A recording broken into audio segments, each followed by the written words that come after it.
kwarta, my God. Kapoy. Ganun ka wala tay kwarta nung mga luya man ta. Pero natay kwarta, kung hikap na to sa itong bulsang na dagang kwarta. Boy, murag kalami. Kasi mong paminaw kagaan kayo sa imong lawas. Kagaan ilihok-lihok kung nakay kwarta. Pero kung nang watay kwarta, wala tayo makukuot. Kundi ang natuwa lang atong makuot. Luya, gid kaayo nga itong lawas. Mga pangyarihan talaga ang pera. Yung natay kwarta, mawaan nga itong kaluya.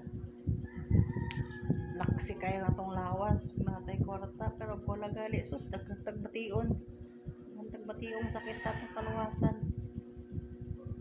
Kung saan nila yung masakit sa atong lawas sa botay kwarta, pero nagilay kang kwarta, laksi kayo, ay. Sinang mo, ani mo planohan nga imong matrabaho, imong lihokon, malihok ni mo, ay, excited mo kay ka mo hunahunag kay, na kay daghang kwarta, ganado kayo ba?